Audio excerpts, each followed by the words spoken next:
Really what we're trying to do is to transition weedy forests into grassy woodlands. And once the grassy woodlands return, wallabies and kangaroos can come into the forest and start maintaining it.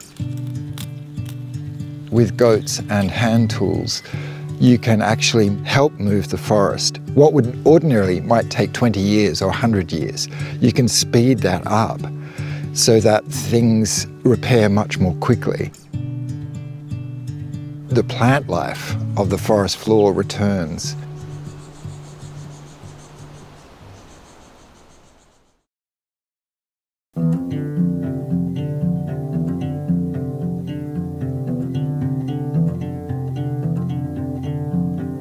Walking one patch of forest, barefoot,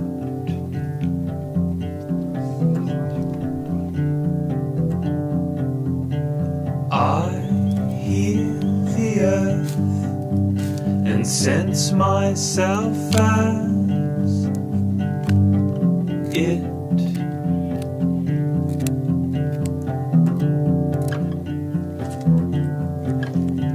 My wide field, brightly straight. The problem with land management as it applies to blackberries is this sort of mentality of correct and incorrect, good and bad, good and evil.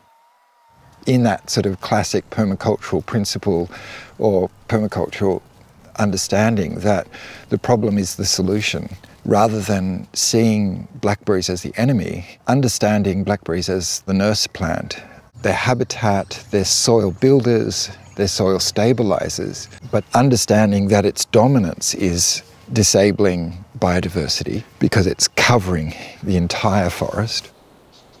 The blackberries are just so smothering here. You can't access these areas at all, not even going for a bushwalk, unless you want to get cut up by blackberries.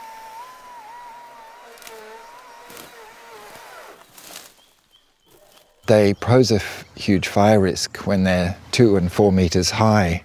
Each year the canes die back and then the new leaves and canes grow on top, and so they just keep amassing each year. And what's left in the middle is basically tinder ready to fuel fire. So if embers from a fire get into them, they can rush up, and the blackberries often grow up trees so they can fuel crown fires because they're making the fire go up, right up into the eucalypts. The normal methods that I'm aware of in clearing noxious weeds, blackberries and gorse, herbicides, using sprays, using heavy machinery, earth moving machinery, and burn-offs. The Country Fire Authority, otherwise known as the CFA, about 7 years ago did a big burn through this forest. This is necessary work in terms of protecting the town, but from an ecologist perspective, I kind of reeled back after seeing that work. It burns off the natives, and it's like it's just stripping the undergrowth, so the only thing that's really going to take off on the next growth is the noxious weeds. A lot of the hawthorns were burnt severely, and many of the hawthorns have ringtail possum drays built in them. Over the next 2 or 3 years, the blackberry and gorse came back with a vengeance because fire often puts the weed cycle back at stage 1. Watching the takeover of blackberries and gorse come back, and thinking there's got to be another way of doing this so that in another 5 or 6 years the CFA don't come back and burn again. There must be another way of transitioning the forest to a much lower fire risk forest, but without destroying habitat, without destroying the ecology. So originally starting by boarding down the blackberries and chopping and dropping the thicker canes, has transitioned to using goats who do this work so effectively and quietly and gently. So with managing the goats, we'll first select appropriate sites. Once we find a site, we will start making pathways for the fencing, and we use like a solar electric fencing. Once that's done, which is just the grunt work, that's the hardest part, then we'll come through with the fencing. And then we just kind of let the goats into that cell.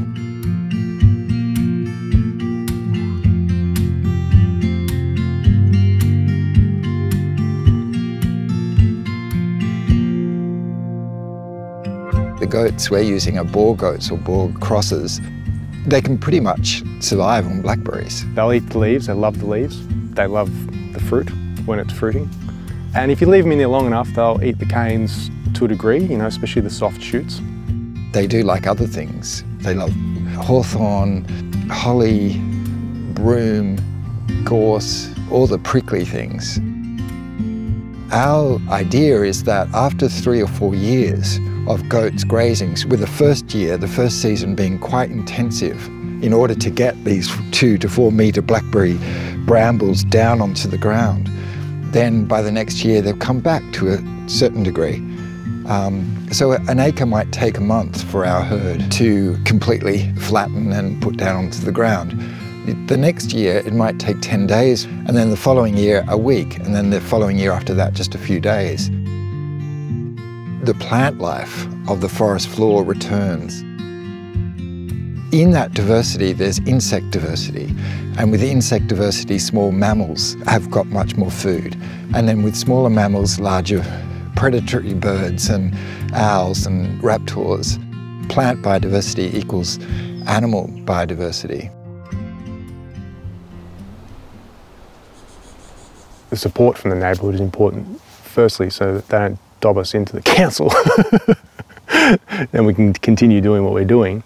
And second of all, it's education really. The neighbours' involvement in this project is really important because of the social licence that's given this work. Some, I think, were a bit reluctant initially. Patrick and Brad come and see me to see whether I would mind if they put them out the front of my place. At first I was a little bit sceptical about what they were doing, and I didn't think it was, but it didn't worry me. And when they put him in, I actually got a little bit of a surprise of how good a job and the terrain that the goats can get down. It was probably nearly 2 metres of blackberries. We had no idea that the cliff was there. We had absolutely no idea whatsoever. I've had a business doing environmental grooming for probably 6 or 7 years, partners with my brother. We do work for the CFA, we do work for the local shire, but an area like this isn't something that we'd be able to put our machine into because it's too steep, the terrain's too harsh on it. With what we do as well as with goats, it'd be ideal.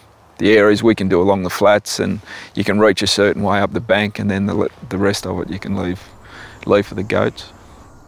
We're not doing this covertly, it is guerrilla forest management, but it's, we're not doing it in some secretive sense.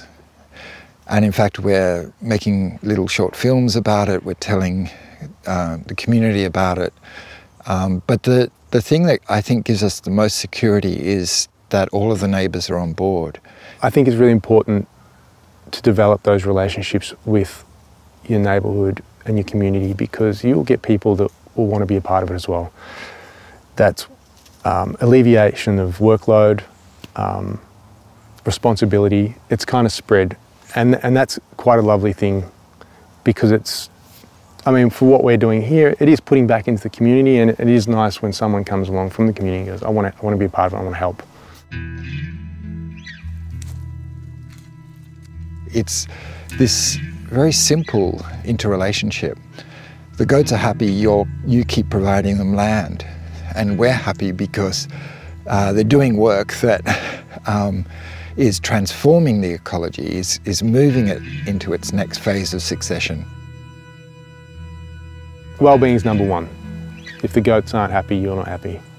Yeah, and they'll make you know it.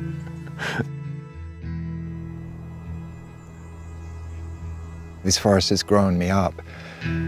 It has enabled me to see the importance of wildness in our very domesticated lives. If there is a relationship between wildness and the domesticated aspects of our lives, then I feel like we're going to be people who know how to work with the land again.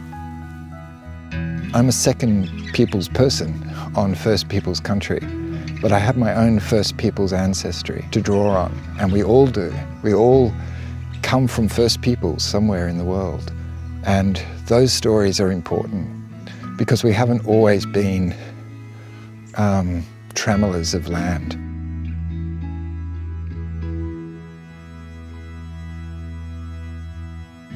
So this forest has enabled me to have an education of what I would call the living of the world, be a student of the living of the world, and be a participant of the living of the world. And that has given me some hope. Yeah, that has given me some hope. Yeah, and joy. And just to get back to this absolute basics.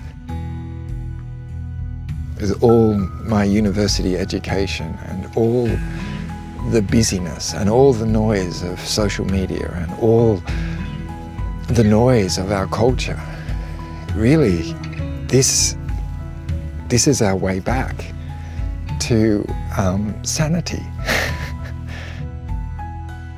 Whatever relationship we can have with this material is not a story of domination.